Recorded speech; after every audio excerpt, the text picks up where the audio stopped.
বুঝার নিয়ে কথা।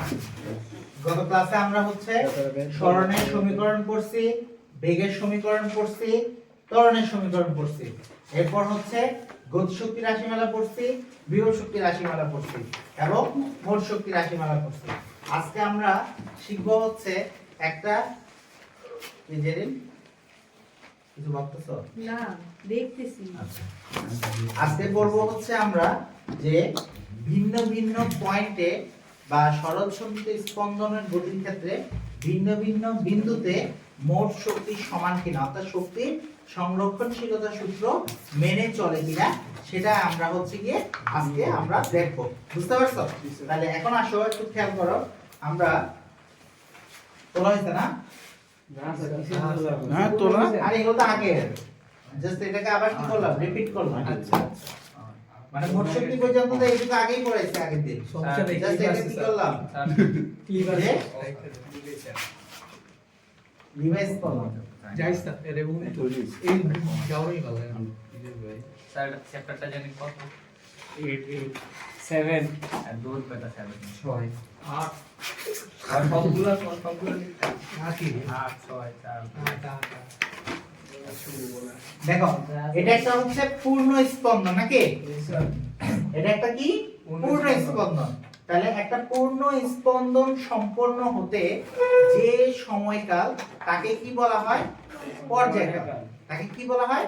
পর্যায়কাল। তাহলে পর্যায়কালকে কি দিয়ে প্রকাশ করা হয়? টি দিয়ে প্রকাশ করা হয়। পর্যায়কালকে কি দিয়ে প্রকাশ করা হয়?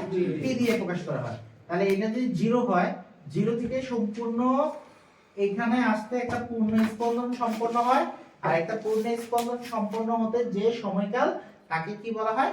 ক্যাপিটাল টি বা পর্যায়কাল। ঠিক আছে? এখন হচ্ছে দেখো, যদি এই পুরোটা টি হয় তাহলে টি এর অর্ধেক কত হবে? হাফ টি টি বাই 2 বা হাফ টি যাই বলো। এবার 0 আর টি বাই 2 এর অর্ধেক কত হবে? টি বাই 3 টি বাই 4। তাহলে এটা কি হবে? টি বাই 4। ঠিক আছে? এবার টি বাই 2 আর টি এর অর্ধেক কোনটা? এটা না? তাহলে এটা কি হবে? 3 টি বাই 4। তোমরা জাস্ট হচ্ছে লসাগু করবা। কি করবা? লসাগু। লসাগু কিভাবে করে তো জানো তো না? মানে জাস্ট গড় করা আর কি। যেমন T by 2 plus T divided by 2। এই যে জাস্ট টি বাই 2 আর টিটাকে কি করবা? গড় করবা। লসাগু করে গড় করলে আমরা কি পেয়ে যাব? 3t বাই 4 পেয়ে যাব। কিভাবে? এই যে দেখো 2 দিয়ে t কে গুণ করলে 2t বাই 2 বাই 2, তাহলে t আর 2t যোগ করলে কত হয়? 3t, আর 2 2 মাল্টিপ্লাই করলে 4। এভাবে হচ্ছে 3t বাই 4। বুঝতে পারছো কি এই প্রত্যেকটা পয়েন্ট বের করা? হ্যাঁ, আচ্ছা, যদি এটা বুঝতে পারো তাহলে এখন আমাকে বলো যে এই 0 আর t বাই 4 এর মাঝামাঝি পয়েন্ট কোনটা? এটা। হ্যাঁ তাহলে এটা কত হবে? এটা ওই যে same 0 plus t by 4 divided by 2, তাহলে কত হয়? t by 8। তাহলে এই পয়েন্টটা কত? t by 8। তাহলে এই পয়েন্টটা কত হবে? ওটাও সেম t বাই 4 আর t by 4 plus t by 2 divided by 2, তাহলে কত হয়? 4t প্লাস 2t বাই 2, তাহলে কত হলো? 3t by 8। 3t by 8। হ্যাঁ, তাহলে এটা কি হবে? 8। বুঝতে পারছি কি? এটা কি হবে? 3t by 8। এবার আসো, আমার যদি t by 2 R 3t by 2 এর অর্ধেক হিসাব করি এই পয়েন্টটা, তাহলে এই পয়েন্টটা কি হবে? t by 2 plus 3t by 4 divided by 2, তাহলে কত হয়? 4 2t plus 3t divided by 2, তাহলে কত হয়? 5t বাই 4 দুগুণে 8, 5t বাই 8। তাহলে এই পয়েন্টটা কত হবে? 5t by 8। 5t by 8। আবার যদি এই পয়েন্টের হিসাব করি তাহলে কি হবে? এই দুইটা পয়েন্টের গড় হচ্ছে এই পয়েন্ট। তাহলে এই দুইটা পয়েন্টের গড় কেমন হবে? 3t by 4 plus t divided by 2, তাহলে কত হলো? 3t plus 4t divided by 2, তার মানে কত? 7t by 8। তাহলে এই পয়েন্টে কত? 7t by 8। বুঝতে পারছো? মানে এখানে মুখস্থ কিছু নাই। এখানে কি মুখস্থ কিছু নাই, জাস্ট কি করবা? প্রত্যেকটা গড় করবা।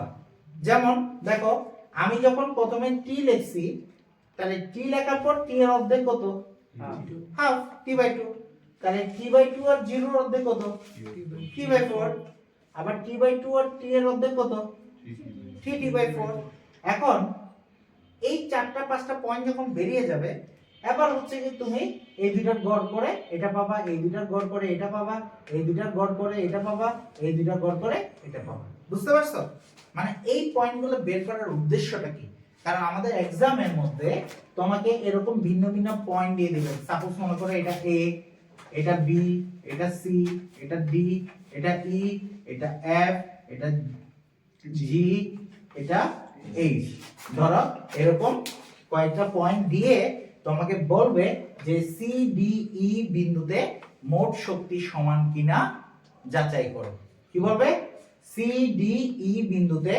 মোট শক্তি সমান কিনা যাচাই করো হ্যাঁ ওয়ালাইকুম আসসালাম ঠিক আছে তাহলে সি ডি ই বিন্দুতে মোট শক্তি বের করতে গেলে সবসময় মনে রাখবা কিছুক্ষণ আগে আমরা শিখেছি মোট শক্তি মানে কি ওই বিন্দুতে বিভব শক্তি এবং গতি শক্তি এই দুইটার সমষ্টি হ্যাঁ সমান কিনা এটাই তোমাকে কি বের করতে হবে কি বললাম ওই বিন্দুতে বিভব শক্তি ধরো সি বিন্দুতে মোট শক্তি বের করবা তাহলে সি বিন্দুতে মোট শক্তি কি হয় হ্যাঁ সি বিন্দুতে মোট শক্তি কি হবে সি বিন্দুতে মোট শক্তি হবে সি বিন্দুর বিভব শক্তি এবং সি বিন্দুতে গতি শক্তি এই দুইটার সমষ্টি হচ্ছে সি বিন্দুতে কি মোট শক্তি আমার কথা কি ক্লিয়ার তাহলে একই ভাবে স্যার সি বিন্দুর মোট শক্তি বি আর ডি থেকে বের করব না না সি বিন্দুর জন্য সি ডি বিন্দুর জন্য ডি মানে স্পেসিফিক সি বিন্দুর মোট শক্তি বের করতে হলে সি বিন্দুতে আমার বিভব শক্তি থাকবে সি বিন্দুতে কি থাকবে গতি শক্তি থাকবে এবার দুইটা আলাদা আলাদা করে বের করে তারপর দুইটাকে কি করবে একসাথে যোগ করে দিবে এখন তোমাদের ইচ্ছে অনুসারে আমাকে একটা পয়েন্ট বলো আমি ওই পয়েন্টটা হচ্ছে মোট শক্তি বের করে দেখাই দিই তারপর এর মধ্যে থেকে যে কোনো একটা একটা করে প্রত্যেককে করতে দেব তাহলে কি হবে f2 করবে কোনটা করাবো স্যার জি জি জি জি স্যার ই জি মানে এটা হ্যাঁ। ওকে ফাইন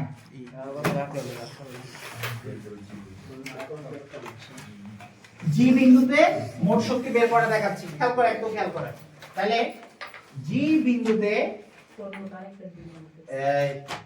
বিভব শক্তি জি বিন্দুতে বিভব শক্তি কি ইপিজি আচ্ছা বিভব শক্তির সূত্র আমরা পড়েছিলাম গত ক্লাসে half K a square cos square নাকি হাফ cos স্কয়ার না তো sin স্কয়ার ওমেগা টি পড়ছিলাম না এই ফর্মুলাটা লাস্ট ক্লাসে কি পড়ছিলাম বিভব শক্তির সূত্র কি পড়ছিলাম ap1 লিখে half K a square sin square omega T এটা কি পড়ছিলাম বিভব শক্তির ফর্মুলা পড়ছিলাম গত ক্লাসে আমরা বিভব শক্তির সূত্র পড়ছিলাম মনে আছে মানে পুরো লেকচার দেখো বিভব শক্তির সূত্রটা বিভব শক্তির সূত্র কি ছিল half K a square sin square omega T এখন আমি গতদিন বোঝানোর সময় এটা বলছিলাম যে সাইনের সাথে যেটা থাকবে সেটা হচ্ছে কোণ হিসেবে থাকবে কি হিসেবে থাকবে কোণ হিসেবে থাকবে তাহলে এখানে ওমেগা মানে কি বলতো কৌণিক সরণ স্যার ডেল্টা নাই ওমেগা মানে কি না ডেল্টাটা কি ডেল্টা মানে হচ্ছে আদি দশা মানে কি যাত্রা শুরুর আগ মধ্য দশা এখানে তো যাত্রা শুরু হয়ে গেছে জি পয়েন্টটা কোথায় যাত্রা শুরুর মাঝামাঝি না তার যাত্রা শুরুর মাঝামাঝিতে তার কোনো আদি দশা থাকবে না এই কারণে আমরা ডেল্টাটা ইউজ করি না বুঝতে পারছো তাহলে এখানে থাকে কি থাকে হচ্ছে half K a square sin square omega T এখন আমরা গতদিন পড়েছিলাম ওমেগা সমান কি 2 পাই বাই টি না কৌণিক সরণের পরিবর্তনের হারকে কি বলে কৌণিক বেগ বলে তাহলে ওমেগা সমান কি 2 পাই বাই টি আর এই টি এর ভ্যালু আমার জি পয়েন্টে কত টি সেটা হচ্ছে এই টি এর ভ্যালু বুঝতে পারছো তাহলে আমি যদি একটু দেখি half K a square sin square omega T আর হচ্ছে sin omega T whole square একই কথা না তাই আমরা কি করব ওমেগার মান লিখব 2 পাই বাই টি আর এই টি এর ভ্যালু জি এর পয়েন্টে কত 7 টি বাই 8 আর এই স্কয়ারটাকে একসাথে কি লিখব হোল স্কয়ার বুঝতে পারছো তাহলে হাফ কে a স্কয়ার একটু খেয়াল করো 80 বাদ এরপর 2 দিয়ে 8 কে কাটলে কত হয় 4 তাহলে 7 পাই বাই 4 নাকি 7 পাই বাই 4। এখন বলো তো পাই মানে তো এখানে 180 না, 7 * 180 ডিভাইড বাই 4। তাহলে আমি যদি এটাকে ক্যালকুলেট করি 4 দিয়ে 180 কে কাটলে কি হয়, চলো 16 5 4 5 20। তাহলে 7 * 45 কত ক্যালকুলেট করো, 7 * 45 315 315। তাহলে আলটিমেটলি এটা কত 315 ডিগ্রি, তাই না? এবার দেখো sin এই পুরোটা কত, তাহলে 315 ডিগ্রি। তাহলে sin 315 ক্যালকুলেট করো, sin 315 লেখো -1/√2 মাইনাস 1/√2। এটা কিসের ভ্যালু, sin 315 ডিগ্রি ভ্যালু। এখন এই -1/√2 এর উপরে কি আছে, a স্কয়ার আছে, a স্কয়ার দিয়ে দাও। তাহলে কি হয়, এইটা কি ওই স্কয়ার দিয়ে কাটছেন? কোনটা এই যে 8, এই যে 2 দিয়ে 8 কে কাটলে কত হয় 4, আর হচ্ছে উপরে থাকে 7 পাই। এই 7 পাই মানে 180 আর t তো বাদ, তাহলে 180 দিয়ে 4 কে কাটলে হবে 45। 7 * 45 তুমি বলেছো 315, আর sin 315 মানে হচ্ছে -1/√2, আর এই স্কয়ারটা এখানে দিয়ে দিলাম। বুঝতে পারছো কিনা, না বুঝো নাই? বুঝছো? শুভ বুঝছো? কেন হাতে টাকা টাকা কেন তুমি করে আইছিস কিছু বলো। তো খাস বান এই দেখো মাইনাসের উপর স্কয়ার করলে মাইনাসটা কি প্লাস হয়ে যাবে, মাইনাসের উপর স্কয়ার করলে মাইনাসটা প্লাস হয়ে যাবে। আর এখানে আছে 1/√2, তাহলে √2 স্কয়ারে কাটা, তাহলে কি হবে হাফ। তাহলে হাফ আর হাফ গুণ করলে কত হয় 1/4, তাহলে 1/4 কে স্কয়ার। তাহলে আমি অলরেডি জি বিন্দুতে আমরা বিভব শক্তি পেয়ে গেছি কত 1/4 কে স্কয়ার। ক্লিয়ার? এবার আসো জি বিন্দুতে বিভব শক্তি পেয়েছি, তাহলে এবার জি বিন্দুতে কি বের করব, গতি শক্তি। তাহলে জি বিন্দুতে গতি শক্তি কি হবে বলো তো, ই কে জি মানে half M V square, half M V square, অসংখ্য ধন্যবাদ। Half M V square. এখন কিছুক্ষণ আগে মানে গত ক্লাসে আমরা ভি সমীকরণ পড়েছি, কিছুক্ষণ আগেও আমি লিখেছি একদম ক্লাসের শুরুতে। ভি এর সমীকরণটা কি ছিল মনে আছে, ওমেগা এ cos omega t plus delta. এখন ডেল্টাটা কেন হবে না বলো তো, কারণ আদি দশা নাই, আমরা যাত্রার মাঝামাঝি আছি। ওকে, এই স্কয়ারটা হোল স্কয়ার আকারে লিখলাম। তাহলে আসো হাফ এম আদি দশা হলে ডেল্টা দিতে হবে। হ্যাঁ ওমেগা স্কয়ার এ square cos square omega T. এখন দেখো আমরা কিছুক্ষণ আগে দেখছিলাম কে সমান কি রুট ওভার সরি ওমেগা সমান হচ্ছে root over K by M. তাহলে সেক্ষেত্রে ওমেগা স্কয়ার সমান কি লেখা যায় কে বাই এম। তাহলে কে সমান কি লেখা যায় এম ওমেগা স্কয়ার। কে সমান কি লিখছি এম ওমেগা স্কয়ার। না এটা কই দেখছি স্যার, ওইটা দেখছো তুমি স্বপ্নে দেখছো হাফ কে এ স্কয়ার। তুই আরো 3-4 দিন পরে এসে কই যাবি? জিজ্ঞেস করিস তার পর্যায়ক্রমিক গতি মানে কি, বুঝছিস? স্যার কি বুঝলি? বুঝাইলামই তো না। এটা বুঝতে হবে আমার যে বুঝতে এই দেখো এই ওমেগা মানে কি 2 পাই বাই টি, আর এই টি মানে কি এই যে 70/8।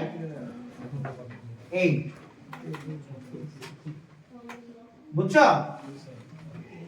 হাফ কে স্কয়ার। এই দেখো তো এটা হিসাব করলে কি সেম এটা না, 2 পাই বাই টি ইনটু 70/8 মানে কত, টি টি কাটা 2 দিয়ে 8 কে কাটলে 4, তাহলে কি হয় 7 পাই বাই 4, 7 পাই বাই 4। তাহলে 7 পাই বাই 4 মানে তো এটাই 315। তাহলে cos 315 কত মারো 1/√2 1/√2। তাহলে 1/√2 হচ্ছে cos 315 ভ্যালু। তাহলে 1/√2 এর উপর স্কয়ার করলে কি হয় হাফ হয়, তাহলে হাফ হাফ গুণ করলে কি হবে 1/4 কে স্কয়ার। তাহলে ই কে জি হবে কি 1/4 কে স্কয়ার। বুঝাতে পারছি? যদি ই কে জি 1/4 কে স্কয়ার হয় তাহলে একটু চিন্তা করে দেখো আমরা বিভব শক্তি পেয়েছি গতি শক্তি পেয়েছি, তাহলে জি বিন্দুতে মোট শক্তি বের করা যাবে না? তাহলে জি বিন্দুতে মোট শক্তি কি হবে দুটো চোখ না E G equal to E P G plus E K G. তাহলে 1/4 K square plus 1/4 K A square, তাহলে কি হবে হাফ কে স্কয়ার। এই হচ্ছে জি বিন্দুতে মোট স্যার যদি ডেল্টা দিয়ে করা হতো তখন কি হতো? ডেল্টা থাকবে, ডেল্টা থাকবে না তোর